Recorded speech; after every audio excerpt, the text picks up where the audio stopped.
Pemirsa, sidang Ahok ditunda setelah pencoblosan Pilkada putaran kedua. Namun pihak pelapor kecewa dengan penundaan sidang ini. Kami akan membahasnya bersama para narasumber, yaitu sudah ada kuasa hukum dari Basuki Cahayapurnama, Iwayan Sudiarta, kemudian ada tim advokasi Sudiarta, kemudian ada tim Sudirta. Iya, Sudirta. Oke, ada tim advokasi GNPF MUI, Kapitra Ampera, dan ada Ferdinand T. Andilolo, Komisioner Kejaksaan. Selamat malam Bapak-Bapak. Selamat malam. Pertanyaan pertama ke Pak Wayan terlebih dahulu. Pak Wayan, dirugikan diuntungkan? Kalau maju mundur mana pengacara ada urusan untung dan rugi. Tapi yang pasti tadi udah siap, pledoi sudah dicicil. Lalu kalau kemudian mundur biasa saja. Cuman kalau dihitung-hitung ketika dulu memajukan perkara ini sampai 12 ahli tidak dijadikan, ya nilai sendirilah. Tapi kita nggak bicara untung rugi. Bagaimana kita mematuhi, menghormati majelis hakim agar sidang ini berjalan sesuai dengan rencana. Oke, Pak Kapitra, tanggapannya sidang ditunda? Ya, ada aturan main ya. Ada azas peradilan cepat, murah dan sederhana. Ini kan sudah 18 kali ya. Pasti merugikan pihak korban. Karena kita perlu kepastian hukum. Dan alasan-alasan penundaan sebenarnya di setiap peradilan di Indonesia ini menunda sidang itu hal yang biasa sebenarnya. Selalu terjadi. Tapi alasan hari ini agak mencengangkan. Ada yang aneh dari alasannya? Oh sangat. Artinya begini, pertama saya ingin katakan kalau seandainya tersangkanya terdakwa ditahan, mungkin tidak akan mungkin ditunda seperti ini karena ada batas waktu. Kedua, saya ingin mengatakan bahwa ada kesan kejaksaan ingin berada di bawah pressure. Jaksa penuntut umum berada di bawah pressure. Sehingga dia membawa argumentasi yang tidak substantif, yang melampaui yurisdiksi institusi. Katakanlah tadi alasannya ada surat dari kepolisian. Surat alasan mundur bukan ya, sebentar Pak. Karena tidak siap. Surat kepolisian itu pertama surat kepolisian yang tembuskan sama Kajati. Ya. Surat kepolisian itu sudah diabaikan oleh pengadilan. Tadi Pak Wayan bilang katanya alasannya bukan karena itu. Ada dua alasan. Ada karena belum siap saja. Ya, ada dua alasan. Alasan itu alasan pertama. Saya ada di situ. Ya, dan itu harus dipertimbangkan. Kata jaksa penuntut umum. Saya bilang kok membawa institusi lain ke dalam yurisdiksi yang berbeda. Ini bentuk intervensi. Atau mungkin jaksa penuntut umum membuang badannya. Kedua, belum diktik. Padahal statement kemarin sudah mencicil. Oke, Pak Wayan, mungkin untung rugi bukan bagi pengacara, tapi bagi klien Anda dengan ditundanya sidang ini. Bagi klien saya, yang penting jika ada kaitannya dengan menetralisir unsur-unsur penekanan, mobilisasi massa, itu baru ada berkait. Jadi kalau dengan mundur menyebabkan tidak ada tekanan, secara tidak langsung diuntungkan. Tapi kalau mundur tidak ada kaitannya dengan tekanan, sama aja. Sebab begini, saya ingin melalui kesempatan yang berharga ini, kejaksaan itu berhentilah menjadi kelompok yang ditekan hanya gara-gara ada tekanan lalu membuat dakwaan. Gara-gara tekanan lalu menuntut tidak bebas. Gara-gara tekanan dia mencari siapa yang salah, mencari-cari siapa yang salah, padahal jaksa tugasnya mencari kebenaran, bukan mencari kesalahan. Oke, jadi dari pihak kuasa hukum beranggapan bahwa JPU ini juga ditekan kanan kiri seperti itu? Loh, kalau tidak ditekan bagaimana bisa bukti permulaan yang tidak ada lalu bisa menjadi penyidikan? Oke. Kan tidak ada bukti permulaan, lalu penyidikan ditingkatkan. Kan pasti itu karena tekanan. Oke, Pak Kapitra, mungkin kalau Ahok ditahan tidak akan seperti ini. Iya, artinya begini, hukum tidak bisa dilaksanakan di bawah under pressure. Teorinya. Berarti itu satu kejahatan. Metacriminality, kejahatan di atas kejahatan. Dan kalau itu terjadi, ini rusak sekali law enforcement kita, penegakan hukum kita. Yang saya lihat adalah bahwa terdakwa juga sangat diistimewakan mulai dari proses. Hukum itu kan tidak abu-abu. Kalau emang tidak salah, dari awal bilang tidak salah. Kan ada proses penyidikan. Siapapun menekan. Hukum itu nggak boleh tekan. Hukum itu harus on the tracks. Harus di atas semua kepentingan. Tapi kalau bicara tidak ditekan, dari 38 saksi dan ahli itu 22 itu menyatakan urusan tidak lain. cukup Orang bukti. salah. Dari 10 Orang salah hanya jaksa bisa, yang menyatakan nggak ya. terbukti, sesungguhnya yang 4 saja yang menyatakan terbukti. Ini jelas ada Ini tekanan. ada proses. Kita belum sampai final proses ya. Orang boleh salah apabila ada undang-undang dilanggarnya. Penyidikan sudah mengatakan ada 2 alat bukti. Penyidik juga pecah. Kejaksaan Polisi menerimanya. Kejaksaan yang menyidikkan dia terdakwa, ya harusnya dia ditahan karena penistaan agama yang lain juga ditahan. Sebelumnya ditahan. Ditahan ada 7, ya sehingga tidak bertele-tele, ya ada hitam putih dalam penegakan hukum.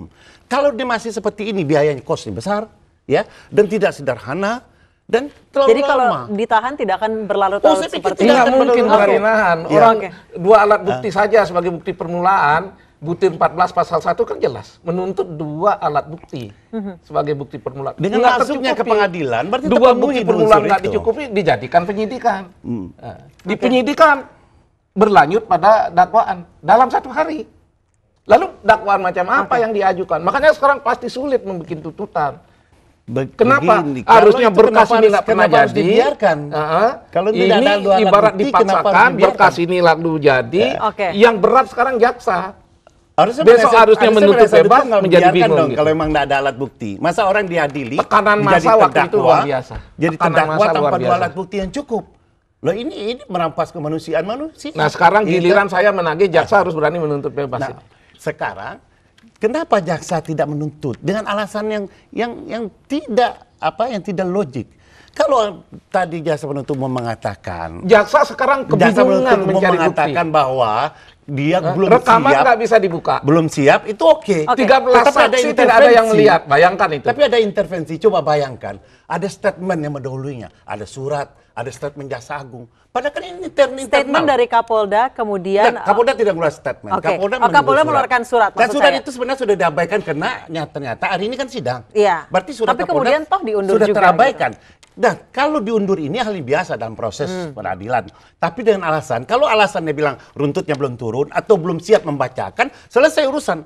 Tapi kalau Saya belum berharap ngetik, dia belum tidak selesai siap bukan karena ketik, kesulitan ada urusan membuktikan apa ini? unsur-unsurnya, Gitu. gitu. Ada pertanyaan yang besar bagi masyarakat. Ini sengaja didesain seperti ini atau jasa penuntut umum ingin mengatakan ke masyarakat bahwa dia di bawah ada pressure. Siapa Oke. yang pressure tentu atasannya. Oke, berarti dari pihak kuasa hukum mengatakan jaksa ditekan oleh Ada masyarakat. tekanan massa. Itu kemudian ada fakta. Oke, kemudian dari yang kubu kontra mengatakan jaksa penuntut umum juga ditekan Dari oleh mana? penguasa. Mana buktinya? Saya ke Komisi Buktinya Kejaksaan. nggak ada. Buktinya Tanggapannya, ada. Bapak. Itu bedanya. Tanggapannya Pak Ferdinand. Ya, saya akan membatasi dalam fakta persidangan ya. Jadi kalau ditanyakan ada tekanan atau tidak dalam fakta persidangan ya tidak bisa saya jawab ada tekanan atau tidak. Tapi kalau kemudian soal penundaan sidang itu sah-sah saja. Karena ini adalah termasuk perkara yang penting, jaksa harus Pak Ferdinand, sempurna. kemudian sekarang yang digarisbawahi adalah banyak yang mempertanyakan profesionalitas dari jaksa penuntut umum sendiri. Seperti apa? Gak ada masalah dengan profesionalitas. Di mana masalahnya? dengan Jadi katanya ada yang profesionalitas? mengatakan, jaksa penuntut umum mengatakan kalau misalnya belum mengetik katanya. Ya. Kemudian minta diundur 2 minggu, kemudian hakim bahkan tadi mengatakan bahwa selama saya memimpin persidangan tidak pernah sidang ditunda sampai 2 minggu. Adanya paling lama pun seminggu seperti itu. Oke. Jadi kalau dibilang belum mengetik, coba nanti diputar lagi rekamannya apa betul dikatakan belum mengetik seperti itu. Tadi sudah saya bilang, yang sudah saya katakan adalah ini kan perkara penting. Jadi perlu sempurna di situ. Kalau soal kemudian menunda untuk kesempurnaan, tidak ada masalah, tidak ada hukum yang dilanggar di situ. Pasal 182 KUHP hanya menekan menuntut, tetapi soal kemudian terjadi dinamika di dalam sidang, itu hak dari ketua sidang situ. Jadi kalau dibilang juga tidak logik berarti kan bagaimana ketua sidang kalau dikatakan begini, kalau menurut beliau itu tidak logik ya pasti ditolak. Oke. Iya, karena kan jaksa cuma meminta. Oke, Pak Kapitra, Tidak sebenarnya menuntut. ada lagi-lagi ada keputusan dari majelis hakim yang akhirnya ngetok palu Saya ditunda bingung. tanggal Yang 20 saya bingung, April. Ini perkara penting. Penting apanya perkara ini? Berarti ada diskriminasi dong penegakan hukum. Semua perkara penting. Karena menyangkut kemanusiaan manusia. Humanity, manusia dan kemanusiaannya. Kalau orang dihukum, orang tidak salah dihukum, ini kan musibah besar. Atau orang salah dibebaskan, ini celaka 16. Jadi apa yang pentingnya?